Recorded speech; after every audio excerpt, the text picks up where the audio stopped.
Hello everyone, welcome back on my YouTube channel. आज हम बात करते हैं strategic management and business policy के कुछ शॉर्ट टॉपिक्स की। ठीक है, इसमें हम पढ़ेंगे मैनेजमेंट के बारे में, स्ट्रेटेजिक मैनेजमेंट और उसके क्या क्या बेनिफिट्स हैं, ये हम डिस्कस करेंगे। ठीक है, चलिए स्टार्ट करते हैं आज का video lecture. Strategic management is defined as the set of decision and action in formulation and implementation of strategies design to achieve the objective of organisation. ठीक है, स्ट्रेटेजिक मैनेजमेंट की बात कर रहे हैं तो strategic management is defined as the set of decisions, यानी कि जो भी डिसीजंस हैं लेने हैं हमें। ठीक है, जो भी आपने प्लानिंग करी है, जो भी आपने डिसीजन मेकिंग करी है, and action in formulation and implementation of strategies.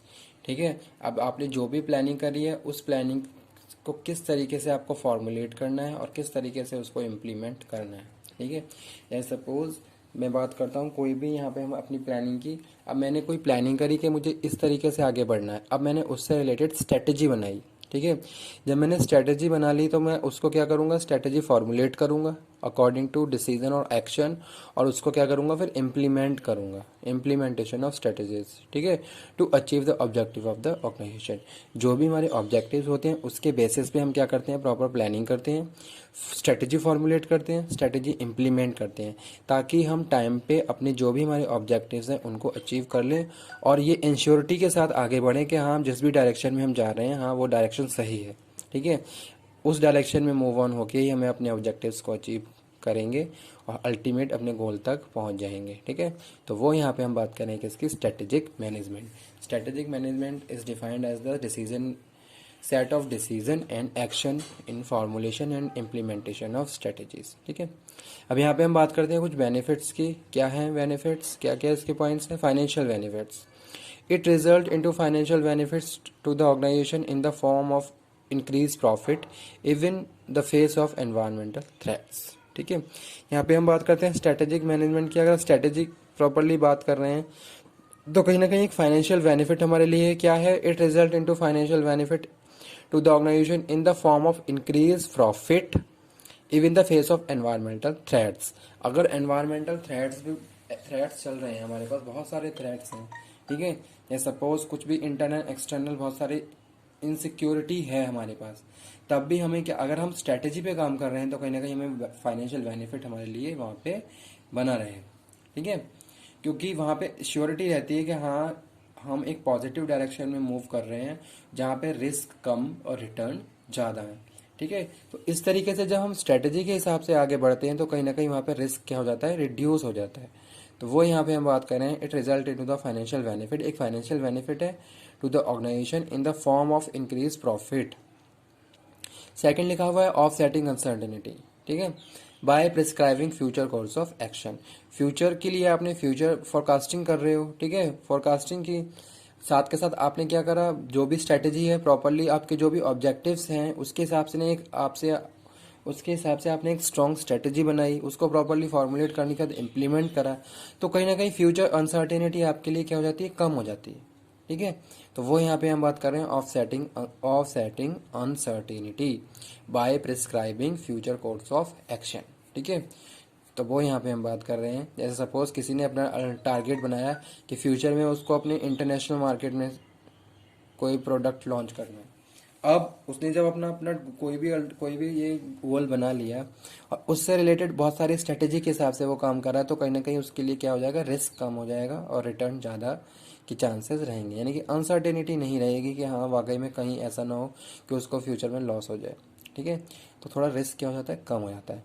Next लिखा हुआ है क्लैरिटी ऑब्जेक्टिव एंड डायरेक्शन। ठीक है, it concept it is used for achieving those objectives they focus clarity of the objectives. तो कहीं ना कहीं स्ट्रेटेजी की बात कर रहे हैं तो क्लैरिफाई है क्या हमारे ऑब्जेक्टिव्स हैं और किस डायरेक्शन में मूव करना है। ठीक है, स्ट्रेटेजी से पहले जो भी हमने डिसीजन मेकिंग करी है उसके बाद उसके जो भी हमारे अल्टीमेट गोल्स हैं, ऑब्जेक्टिव है, उसके हिसाब से हमने स्ट्रेटेजी बनाई है। ठीक है, अब हम उस हिसाब से जब इम्प्लीमेंटेशन करते हुए, इवैल्यूएशन और कंट्रोल करते हुए आगे बढ़ेंगे तो कहीं ना कहीं हमारे ऑब्जेक्टिव्स भी हमें क्लियर रहेंगे और हमें ये भी पता होगा कि हमें किस डायरेक्शन में जाना है, कौन सी डायरेक्शन हमारे लिए क्या है, सक्सेसफुल रहेगी। तो वो यहाँ पे हम बात कर रहे हैं। नेक्स्ट लिखा हुआ है इंक्रीज्ड ऑर्गेनाइजेशन इफेक्टिवनेस। जी हाँ, ऑर्गेनाइजेशन की एफिशिएंसी, जो एफिशिएंसी है वो बहुत सस्टेन रहती है, बढ़ती और इम्प्रूव होती रहती है। ठीक है, it concept it is that organisation is able to achieve the objective with in the given resources. जो भी हमारे पास रिसोर्सेज है हमने उसी के हिसाब से अपनी स्ट्रैटेजी को बनाया और उसके बाद उसको फॉर्मुलेट इम्प्लीमेंट करके आगे बढ़ रहे हैं। तो कहीं ना कहीं हम लोग ऑप्टिमम यूटिलाइजेशन ऑफ रिसोर्स कर रहे हैं, तो कहीं ना कहीं उससे हमारी क्या है वर्किंग एफिशिएंसी जो ऑर्गेनाइजेशन की है वो इंक्रीज रहेगी। तो वो यहाँ पे हम बात कर रहे हैं। नेक्स्ट यहाँ पे लिखा हुआ है पर्सनल सेटिस्फैक्शन। ठीक है, if the decision are systematise in the organisation everyone knows how to proceed, how to contribute toward objectives, this clarity bring satisfaction. ठीक है, अब सबको अपने अपने हैंड पे अपने अपने टास्क के बारे में प्रॉपरली पता है कि क्या जॉब किसको परफॉर्म करनी है। ठीक है, और उसको सबको अपनी अपनी स्ट्रैटेजी के बारे में भी पता है। तो कहीं ना कहीं सारी चीज़ें जब क्लियर हैं तो कहीं ना कहीं एम्प्लॉय, जितने भी एम्प्लॉय हैं वो क्या आएंगे, सेटिस्फाई रहेंगे कि हाँ हमें इस तरीके से काम करना है, ये हमारा जॉब है, ये हमारा टास्क है। तो कहीं ना कहीं एक सेटिस्फेक्शन वहाँ पे बना रहेगा, जो कि बात कर रहे हैं हम किसमें, स्ट्रेटेजिक मैनेजमेंट में। ठीक है, और जितने लोग स्ट्रेटेजिक मैनेजमेंट में इन्वॉल्व रहेंगे तो कहीं ना कहीं उनको ये भी पता होगा कि हमारी स्ट्रेटेजी है क्या। तो कहीं ना कहीं एक सेंस ऑफ पार्टिसिपेशन अगर रहता है तो कहीं ना कहीं सेटिस्फेक्शन वहाँ पे बना रहता है। इससे एम्प्लॉय को ये लगता है कि हाँ हमारी वैल्यू, हमारी भी वैल्यू भी ऑर्गेनाइजेशन में कंसिडर है, की जा रही है। ठीक है, हमारी वैल्यू यहाँ पे काउंट होती है। तो इस तरीके से वो अपने आप में क्या रहेगा, सेटिस्फाई रहेगा, अपनी जॉब से सेटिस्फाई रहेगा। तो कहीं ना कहीं ये सारी चीज़ें भी मोटिवेशन का फैक्टर का काम करती हैं।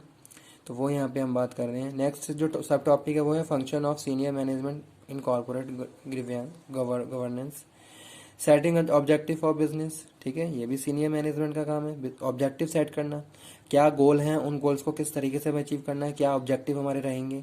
तो कहीं ना कहीं ये सारी चीज़ें इन सारे फंक्शंस में जो भी हैं उनमें जो टॉप लेवल है वो क्या है, इन्वॉल्व है। ठीक है, वो क्या कर रहा है, सेट कर रहा है कि हमारे क्या ऑब्जेक्टिव्स हैं। एस्टेब्लिशिंग पॉलिसीज का काम भी क्या है, टॉप लेवल पे किया जाता है। टॉप लेवल पे जितने भी एग्जीक्यूटिव्स हैं, जितने भी टॉप लेवल पे मैनेजमेंट है, वो मिलके क्या कर रहा है, पॉलिसी बना रहा है। जैसे कॉर्पोरेट लेवल पे पॉलिसी बनानी है, बिजनेस लेवल पे पॉलिसी बनानी है, फंक्शनल लेवल पे पॉलिसी बनानी है। तो कहीं ना कहीं क्या है, सीनियर मैनेजमेंट उसमें क्या कर रहा है, इन वो अपना पार्टिसिपेशन के साथ उनको फॉर्मुलेट कर रहा है। नेक्स्ट लिखा हुआ है असाइनिंग रिस्पॉन्सिबिलिटी, कौन पर्सन क्या टास्क परफॉर्म करेगा, किस तरीके से कौन फंक्शन क्या, कौन एम्प्लॉय किस फंक्शन को परफॉर्म करेगा, क्या किसका जॉब रहेगा, अकॉर्डिंग टू द स्किल्स किसको क्या टॉप टास्क असाइन किया जाना चाहिए। तो वो सारी चीज़ें, सिलेक्टिंग और डेवलपिंग की पर्सनल, जी हाँ, integrating people efforts, stimulating creating thinking, measuring evaluating results. तो कहीं ना कहीं ये सारी चीज़ें क्या हैं, ये सब क्या है, टॉप मैनेजमेंट पे ही जो लोग हैं वो उनके वर्क हैं। ठीक है, तो ये थे function of senior management in corporate governance.